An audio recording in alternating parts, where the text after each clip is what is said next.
जय श्री कृष्ण। आप सभी को मैं मनीषा सिंह अपने YouTube चैनल पर आप सभी का स्वागत करती हूँ। कृपया मेरे चैनल को लाइक करें और सब्सक्राइब करें। आज हम लोग बात करेंगे पापमोचनी एकादशी के बारे में।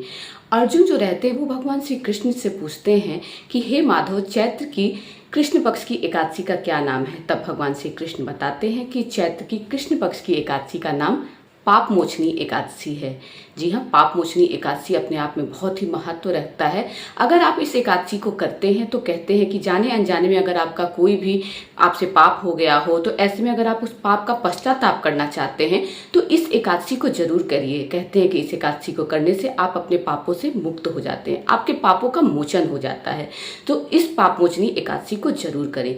चलिए अब बात करते हैं कि पापमोचनी एकादशी इस बार कब है। तो देखिए, पापमोचनी एकादशी इस बार पड़ रही है 25 मार्च दिन मंगलवार को। यह सुबह 5:05 से ही लग जा रही है और ये 26 मार्च को रात्रि के आखिरी पहर यानी कि 26 मार्च को ये सुबह में 3:45 पर ही खत्म हो जा रही है। वैदिक पंचांग अनुसार अगर बात करें तो इस एकादशी को हम लोग करेंगे 25 मार्च दिन मंगलवार को। चलिए अब बात करते हैं कि इस एकादशी का पारण कब होगा। तो देखिए, एकादशी का पारण जो होता है वो हमेशा द्वादशी तिथि में ही होता है। इसके हिसाब से इस बार द्वादशी तिथि जो है थोड़ी सी लेट पड़ रही है, आपको धैर्य बनाना पड़ेगा। और इसके पारण का समय है 1:41 से लेकर के 4:08 दोपहर में दिन का समय है। आपको थोड़ा धैर्य बनाना होगा। पारण का समय थोड़ा सा लेट जा रहा है और पारण जो होता है वो हमेशा हम द्वादशी तिथि में ही करेंगे। चलिए अब बात करते हैं कि इस एकादशी को करना कैसे है। तो देखिए, एकादशी जो होता है वो 3 दिवसीय होता है, दशमी, एकादशी और द्वादशी। दशमी वाले दिन ही आपको स्नान से निर्वृत्त होकर के अपने केशों को धो लेना है। उस दिन से ही आपको लहसुन प्याज का त्याग कर देना है। उस दिन आपको मांस, मदिरा, इन सब चीज़ों का बिल्कुल भी सेवन नहीं करना है। उस दिन से ही आपको ब्रह्मचर्य का पालन करना है। फिर दिन आता है एकादशी का। एकादशी वाले दिन आपको स्नान से निर्वृत्त होकर के उस दिन आपको भगवान विष्णु का पूजन करना है, साथ ही माता लक्ष्मी का पूजन करना है। उस दिन आपको पीले वस्त्र धारण करने हैं। कोशिश करिए कि उस दिन आप जो प्रसाद भगवान को अर्पण करें उसमें पीले रंग की प्रधानता हो, पीले पुष्प हो। भगवान को दीप प्रज्वलित करिए, उनका विधिवत तरीके से पूजा पाठ करिए और उस दिन हो सके तो एकादशी की व्रत कथा जरूर पढ़िए। एकादशी की व्रत कथा पढ़ने से ही आपका एकादशी का जो व्रत होता है वो पूर्ण माना जाता है। उसके बाद भगवान की आरती करिए, तत्पश्चात आप फलहार ग्रहण करिए और घर में भी सबको प्रसाद वितरण करिए। अब आती है बात द्वादशी की। द्वादशी वाले दिन क्या करना है। द्वादशी वाले दिन हम एकादशी का जो व्रत करते हैं उसका हम पालन करते हैं। तो द्वादशी वाले दिन आपको क्या करना है, सुबह स्नान से निर्वृत्त होकर के भगवान विष्णु का पूजन पाठ करना है। और उस दिन भी लहसुन प्याज से मुक्त ही खाना खाना है। खाना शुद्ध घी का खाना है। उस दिन आपको खाना खाने से पहले दान करना है। देखिए, दान का विशेष महत्व है। अगर आप एकादशी कर रहे हैं और आप दान नहीं कर रहे हैं तो कहते हैं कि ऐसे में आपको एकादशी का पूर्ण फल प्राप्त नहीं होता है। तो आपको दान अवश्य ही करना है। तो उस दिन आपको जो भी आप खाना खाएंगे लहसुन प्याज से मुक्त होगा और शुद्ध घी का बना हुआ खाना खाएंगे।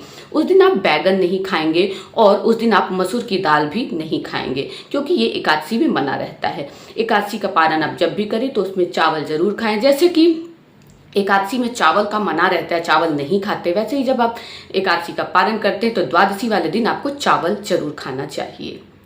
चलिए अब बात करते हैं कि एकादशी की व्रत कथा क्या है।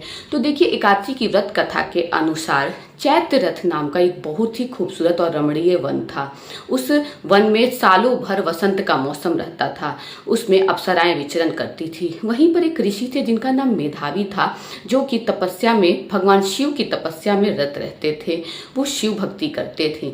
जब वे अप्सराएं देखती हैं कि मेधावी ऋषि जो रहते हैं वो तपस्या में मग्न हैं और वे जो रहती हैं अप्सराएं वे शिव विरोधी रहती हैं, उन्हें ये बात अच्छी नहीं लगती है और वे कामदेव की अनुचरी रहती हैं।